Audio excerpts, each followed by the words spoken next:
Quelles sont tes racines et tes fondations? Euh, alors, je suis toulonnaise, enfin, de parents qui sont originaires de Niort et de Rochefort. Donc, on va dire que j'ai la double régionalité, on va dire, parce que je suis à la fois toulonnaise et Charente-Maritime de Sèvres.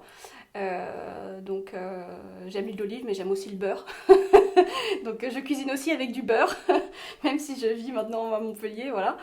Euh, mais mes racines, enfin, je dirais, au-delà du lieu géographique, bah, c'est mes parents, l'éducation qu'ils m'ont donnée, en fait, qui ont fait mon socle aujourd'hui, mes valeurs. Et donc, c'est, quel que soit le lieu dans lequel je sois née, on va dire que pour moi, c'est un vrai socle, c'est un socle de valeurs qu'on nous inculque des petits.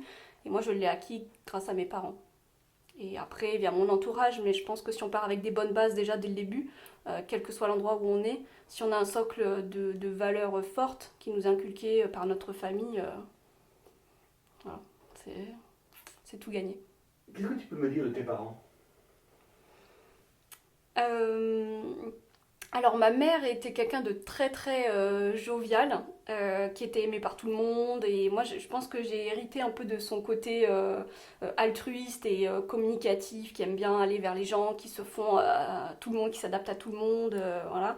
Mon père était un peu plus effacé, on va dire, mais c'est quelqu'un de très carré, enfin voilà, c'était un duo, on va dire très complémentaire et mes parents, après, c'était pour moi un couple solide, hein, puisqu'ils ont vécu 30 ans de mariage, et déjà, je trouve que c'est beau. Euh, et après, mes parents étaient, on va dire, au niveau de l'éducation, j'ai une éducation assez stricte, parce qu'ils avaient des valeurs d'éducation très, très marquées, déjà par leur propre éducation, qui était aussi déjà un peu stricte, enfin, surtout du côté de ma mère. Et donc, c'est vrai que, bah, par voie de conséquence, moi j'ai une éducation très stricte, donc les enfants ne doivent pas parler quand les adultes parlent, doivent être silencieux au restaurant, doivent faire de bonnes études, etc. Et donc, c'est vrai que mes parents, j'y suis restée très, comment dire, j'étais très dépendante de leur regard jusqu'à très récemment en fait. C'est-à-dire que j'ai fait mes études pour répondre à leurs exigences, enfin leurs exigences, on va dire, à leur désir de voir leurs enfants faire de grandes études. Donc j'ai toujours suivi la voie de mes parents jusqu'au jour où je me suis rendu compte que oui, c'est bien d'avoir une bonne éducation, d'avoir de bonnes études, mais en fait derrière, bah, qu'est-ce que j'ai envie moi de faire. Et donc c'est à ce moment-là qu'on grandit aussi parce se désolidarise entre guillemets de la volonté de nos parents et on construit notre propre vie avec nos propres désirs et sans forcément attendre on va dire que nos parents approuvent. Donc ça c'est l'exercice qui a été le plus difficile parce que j'étais vraiment on va dire gouvernée entre gros guillemets par mes parents et quand je m'en suis vraiment détachée ça a été compliqué. Bon, du coup, je suis partie en Chine à l'autre bout du monde. C'était pas anodin. Et puis après, c'est là que j'ai commencé à bifurquer, à faire ma propre vie. Quand tu dis était, ça a un sens de médecin ou l'imparfait? Ma mère est décédée quand j'étais en Chine d'un cancer et donc je l'ai perdue quand j'avais 20 ans.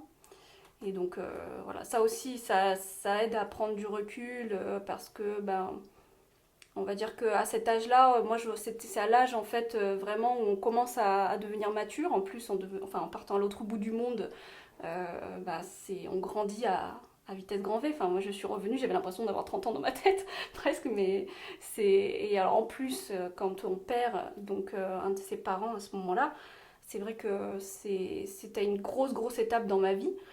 Et c'est à ce moment-là aussi que j'ai commencé à me dire, bon, maintenant, je ne pourrais pas, enfin, elle est plus là, donc je ne pourrais pas lui dire tout ce que j'avais envie de lui dire. Et en même temps, bah, voilà, il n'y a pas le choix, faut aller de l'avant, faut grandir, il faut prouver que bah, on est aussi capable d'être l'enfant qu'elle aurait aimé avoir, enfin, de voir grandir en tout cas, et de devenir adulte, et d'avoir un travail, etc. Mais ouais. Et qu'est-ce que tu as appris de tes parents?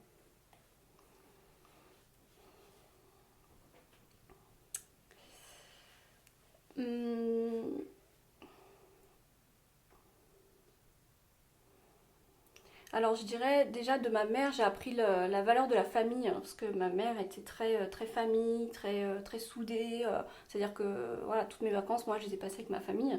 J'étais pas du genre à partir avec mes amis quand j'avais des vacances, à part quelques week-ends, mais c'est vrai que même si moi aujourd'hui j'ai ma famille qui habite assez loin, mais voilà, dès que je peux, j'y vais. Et c'est vrai que la valeur famille, c'est quelque chose de fondamental. Et ma mère était vraiment le socle de cette famille. Et elle a toujours tout fait pour garder ce lien. Donc c'est vrai que moi enfin, comment dire, j'ai acquis cette valeur de la famille grâce à ma mère. Mon père, il est très bricoleur, il sait tout réparer. Donc depuis que je suis petite, c'était oh, c'est cassé, bah papa il va réparer. Donc il passait des heures à réparer des trucs qui avaient coûté 10 francs. Mais on l'appelle Joe la bricole, c'est vraiment il répare tout, il y a toujours une solution à tout. C'est-à-dire que autant des fois, bon, il peut y avoir toujours des problèmes, mais il y a quand même des solutions. Et donc ça, il y a toujours quelque chose à faire. Et donc j'ai toujours eu ce goût de dire, bon, ça peut être réparé, y a pas de souci, on va trouver une solution. Et c'est ça, en fait, il réparait tout. Et dès que j'avais un problème, c'était, bon, papa, je fais comment. Enfin voilà. Et quand j'ai réussi à réparer ma première chasse d'eau, alors que je ne savais même pas comment fonctionnait une chasse d'eau, je me suis dit, bah voilà, ça y est, c'est mon tour maintenant de savoir réparer des choses. Donc, ouais, c'est. Quel enfant tu étais? Ah ouais, j'étais super sage. On m'entendait jamais. Genre, je restais dans mon coin, je bougeais pas. Alors bon, faut dire aussi que j'avais un petit peu peur de mes parents quand même aussi, parce que j'avais une éducation assez stricte. Donc je restais dans mon coin, je faisais pas de vagues. Mais par contre, j'avais deux mains gauches. Donc du coup, dès que je faisais quelque chose, je faisais tomber quelque chose, je cassais quelque chose. Donc à chaque fois, mes parents hurlaient parce que je me cognais partout. Je faisais toujours tomber. Enfin, je pense que j'étais un peu désespérante quand même. Mais parce que j'étais très tête en l'air. Et donc même ma grand-mère m'avait dit, mais ce que je disais c'est bizarre, j'ai pas trop de souvenirs de quand j'étais petite, enfin d'école et tout. Elle me dit mais en même temps t'étais toujours la tête dans les nuages, t'étais toujours ailleurs, on te parlait, t'étais ailleurs. Je dis bah ouais, ça doit être pour ça, je pense que j'ai pas trop de souvenirs parce que bah, j'étais ailleurs. Donc ma mère m'avait dit une fois mais je te laisserai aller à l'école en pyjama, tu t'en rendrais même pas compte. Je, c'est je pense que j'étais déjà un peu une hippie peut-être quand j'étais petite. J'étais dans mon monde et voilà, mais bon, c'était. Enfin, c'est l'innocence aussi d'être petit. Je me dis, si déjà quand on est petit, on commence à se préoccuper de tout ce qui se passe autour et d'être inquiet enfin, tout ce qui se passe, c'est. Bon, on a l'âge adulte déjà pour ça, donc autant profiter un peu d'être enfant pour être un peu à l'ouest.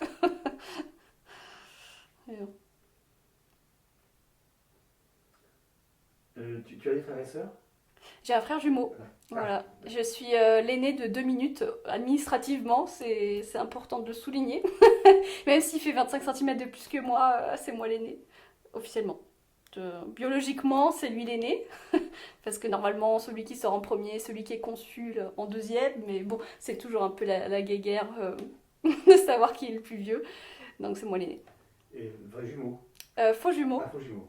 ouais, faux jumeau, mais quand on nous voit, on se ressemble pas, enfin, ceux qui nous connaissent bien, on a des traits communs, on va dire, mais après, ça se voit pas que c'est mon frère jumeau, quoi, mais par contre, c'est mon meilleur ami, enfin, je me verrais pas vivre sans lui, quoi. C'est une chance inouïe d'avoir un frère jumeau. Enfin, il n'y a pas.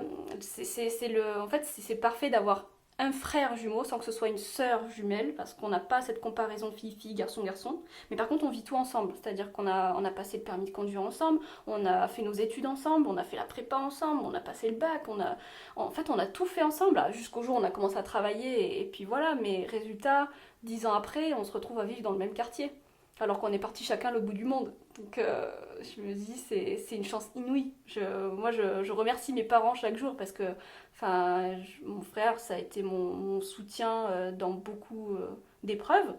Et je sais qu'il sera toujours là. Et voilà, on a un lien très très fort parce qu'on ne s'est jamais disputé, à part une fois, en 30 ans.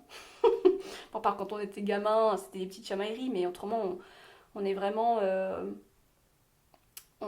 similaires sur nos valeurs. Par contre, on n'a rien à voir sur plein d'autres choses qui normalement, comment dire, paraîtraient enfin, logiques. Mais par exemple, sur la valeur des choses. Moi, je suis très minimaliste. Et mon frère, dès qu'il peut s'acheter la dernière montre, même s'il doit le mettre tout son salaire, il va l'acheter. Alors qu'on a eu la même éducation. Donc comme quoi, ça prouve bien que le rapport aux choses n'est pas non plus que le fait enfin, de l'éducation. Parce qu'on a eu la même éducation, on a eu la même vie, on est vraiment égaux. Et à certains moments, on a bifurqué, donc il a une penderie qui est 5 fois plus grande que la mienne. Et moi, je peux rentrer toutes mes affaires dans ma voiture, alors que lui, il faut un camion de déménagement immense, quoi. Donc, c'est... Et quand vous étiez petit, ça se passait comment avec ton frère? Ça avait intérêt à bien se passer dans tous les cas avec mes parents, parce que si on élevait un peu trop la voix, voilà. Mais ça s'est très très bien passé parce qu'on pouvait toujours. En fait, l'avantage d'avoir un jumeau, c'est qu'on a toujours un ami avec qui jouer. Donc dès qu'on part en camping, quand on part quelque part, en fait, on a toujours quelqu'un avec qui et on se connaît par cœur. Donc je sais très bien ce qu'il aime et en fait on partageait. C'est-à-dire que moi je joue aux Action Man avec lui, et on mettait aussi des Barbie et puis du coup on faisait. Enfin, on mixait les deux, on faisait des films, et puis après, de temps en temps, on jouait à la dinette, et puis après, on allait jouer au foot, et puis après, derrière, on faisait du dessin. Et chacun avait son moment, donc moi j'aimais bien le dessin, lui aimait bien le foot, et ben je dis ok, ben, on joue 1 heure au foot, et puis toi tu viens dessiner avec moi pendant 1 heure. Donc on s'est toujours, enfin ça a été une belle harmonie, et j'ai eu la chance quand même de vivre ça, parce que je connais d'autres frères et sœurs où c'est pas forcément ça. Donc voilà, c'est une chance, c'est une chance. Quand tu étais petite, c'était quoi tes rêves? Alors, je voulais être photographe animalier. Et un jour, ma mère m'a dit, mais est-ce que tu te vois derrière un buisson pendant 8 heures sous la pluie? Et là, je me suis dit, ouais, peut-être pas, non. Donc voilà, j'ai pas, non, finalement, j'ai pas fait ça. Et puis sinon, mon rêve, c'était aussi de voler. Mais bon, enfin, voler toute seule, quoi. Quand j'étais petite, je voulais voler. Heureusement, j'ai jamais essayé, mais je me rappelle, ouais, que je voulais voler. Et après, moi, j'ai toujours voulu être avec les animaux, enfin les chats. Moi, j'avais toujours été passionnée de chats depuis petite. J'avais plein de livres de chats, j'avais plein de photos de chats, je découpais les photos des chats dans les magazines. Dès que je voyais un chat, je m'arrêtais, je pouvais passer des heures à jouer avec un chat. Et au début, je me disais, ouais, je voudrais bien faire mon stage de quatrième dans un salon de toilettage, quand on fait les stages découvertes. Et puis là, mes parents m'ont dit, non, mais tu vas sentir le chien mouillé, donc on va plutôt faire un stage dans l'entreprise de ton père. Et je me suis retrouvée à Naval Group pendant 1 semaine et j'ai rien compris. Mais c'était sympa, hein, mais voilà. Donc, on a mis de côté tout ça jusqu'à aujourd'hui.